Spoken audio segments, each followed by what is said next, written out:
Agora falaremos de algo muito presente na vida dos adolescentes de hoje: sexualidade, que é caracterizada como uma das mais marcantes mudanças na adolescência. Com as mudanças biológicas da puberdade, os impulsos sexuais reaparecem e a libido é reativada, fazendo com que a sexualidade adquira a genitalização própria da idade adulta, voltando-se para uma relação heterossexual, segundo Freud. Muitas pessoas confundem sexualidade com genitalidade. A sexualidade não se reduz aos órgãos sexuais. Ela está presente desde os primórdios da vida e engloba toda uma série de excitações em todo o corpo. O bebê tem prazer em chupar os dedos, por exemplo, o que nos mostra que a boca produz excitações como a região anal, genital e outras, como nos ensina a psicanálise, aqui já estudado. A sexualidade humana é composta de 4 aspectos: o biológico, a identidade sexual, o papel sexual e a orientação ou desejo sexual.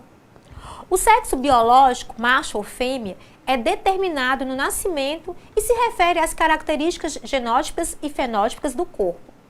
A identidade sexual ou identidade de gênero é o reconhecer-se como ser homem ou mulher, que se estabelece na infância por volta de 3 anos de idade. O papel sexual se refere às formas de se comportar masculinas, femininas ou mistas, variando conforme a época e a cultura em que se vive. A orientação ou desejo sexual se refere à atração emocional ou desejo sexual do indivíduo, definindo-se geralmente no final da adolescência ou início da idade adulta, podendo ser heterossexual, homossexual ou bissexual. Na infância e no início da adolescência, os impulsos e emoções sexuais estão voltados mais para si e para o próprio corpo. Gradativamente dirigem-se para um outro do mesmo sexo ou não. Esses encontros costumam acontecer nas turmas mistas e, à medida que os púberes vão ganhando confiança e desenvoltura, acontecerão fora do grupo. Essas relações afetivas entre pares são muito importantes para a vida social e emocional dos jovens, satisfazendo as necessidades sexuais, de afiliação, amizade, diversão, de afeição e de dar e receber apoio.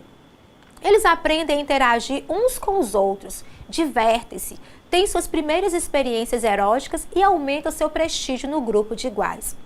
Podemos, através disso, entender por que os adolescentes estão quase que totalmente voltados para esses assuntos nessa etapa, chegando a diminuir seu rendimento escolar. É nessa fase também que a conduta sexual irá se manifestar mais claramente. Geralmente, entre os 10 e 15 anos, se iniciam as práticas masturbatórias na adolescência, podendo ser mais precoces em alguns casos. Há uma frequência maior da masturbação entre os rapazes do que entre as moças. Por questões culturais, há estimulação na vivência da sexualidade para o gênero masculino e uma repressão para com o feminino, mesmo nos tempos atuais.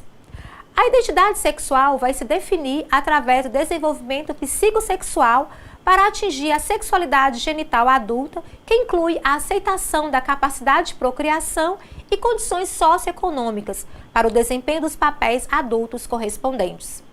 Reconhecer-se como homem ou mulher se dá, então, por identificação com as figuras paternas, geralmente com o pai no caso dos meninos e com a mãe no caso das meninas, e com a internalização dos atributos que uma determinada sociedade impõe a seus membros. E no que se refere à saúde, a adolescência é, de maneira geral, uma fase de baixa morbidade, o que faz com que pouca atenção seja dispensada em nível governamental ao atendimento das necessidades específicas dessa faixa etária, no tocante a políticas de prevenção. Os registros estatísticos do Sistema de Informação sobre Mortalidade, no ano de 2004, nos mostram que 65% das mortes em adolescentes entre 10 a 19 anos foram por causas externas, agressões, acidentes de trânsito por excesso de velocidade ou embriaguez. Aponta também para um crescimento dos índices de contaminação por doenças sexualmente transmissíveis, DSTs e vírus HIV, e uso de substâncias psicotrópicas, crack, cocaína, maconha e álcool. O consumo em suas mais variadas formas, drogas, internet, jogos, objetos, tenta preencher o vazio do ser adolescente neste cenário, mas falha por não ser possível a completude. A quebra e o enfraquecimento dos vínculos sociais e familiares contribui de forma contundente para que o sujeito se anestesie através do consumo, seja de drogas ou objetos. O aumento dos índices de depressão na adolescência, assim como de suicídio, é a expressão desse sofrimento. Possibilitar o resgate desses vínculos na adolescência é fundamental para que sejam constituídas identificações mais saudáveis nessa etapa. As toxomanias são formas de apaziguamento da angústia e do sofrimento dos sujeitos diante da incerteza e imutabilidade do mundo atual. Com a utilização inadequada de métodos contraceptivos e principalmente a não frequência do uso de preservativos nas relações sexuais, expõe os jovens à contaminação por doenças sexualmente transmissíveis, incluindo o vírus HIV e a hepatite B, que são letais. Outro fenômeno recente na adolescência tem sido a alta incidência mundial de bulimia e anorexia, principalmente em jovens do sexo feminino, para ficarem magras segundo o padrão de beleza feminino atual. Como vimos, um dos efeitos da puberdade para as meninas é um aumento na quantidade de gordura corporal. Então, se adolescentes se internalizam que ser bela, ter sucesso na vida é ser magra, provavelmente desenvolverão uma insatisfação com sua imagem corporal e passarão a fazer dietas ou tomar fórmulas para emagrecer sem prescrição médica, buscando o ideal de beleza difundido. Poderão também desenvolver transtornos emocionais, como no caso da bulimia e anorexia. A bulimia caracteriza-se por episódios de grande ingestão de alimentos, o comer compulsivo, seguido por vômitos autoinduzidos, uso de laxantes e diuréticos ou de exercícios físicos, como forma de evitar o ganho de peso pelo medo exagerado de engordar. A anorexia é uma perturbação da imagem corporal, onde a adolescente se vê e se sente gorda, mesmo muito abaixo do seu peso.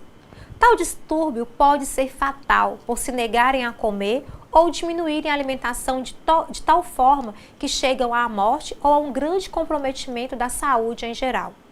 A anorexia é uma perturbação da imagem corporal que ocorre geralmente com adolescentes femininas, onde se veem e se sentem gordas, mesmo não sendo. Já a maioria dos adolescentes masculinos e algumas meninas também estão buscando aumentar a massa muscular, ficar com o corpo malhado, bombado, como dizem na gíria, segundo o novo padrão de beleza, através do abuso de exercícios físicos combinado ou não com o uso de substâncias energéticas ou anabolizantes. Tais substâncias causam graves danos à saúde física e mental, indo desde sobrecarga renal, infertilidade, comportamentos agressivos, até desencadeamento de psicoses, esquizofrenia ou doença mental grave, depressão, ataques cardíacos, entre outros, podendo levar à morte.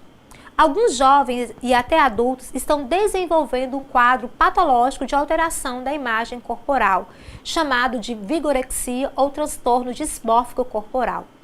Os homens ou rapazes com vigorexia se sentem e se veem magros, com pouca massa muscular, mesmo tendo um corpo adequado. A anorexia, a bulimia e a vigorexia são transtornos psicológicos e não físicos. Os indivíduos percebem sua imagem corporal, a imagem mental que têm de si mesmos, diferente daquela que é na realidade. Tais pessoas precisam de acompanhamento médico e psicológico.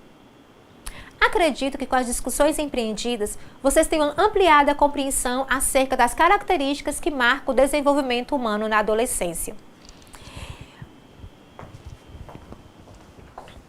E que tal agora exercitarmos sobre este conhecimento?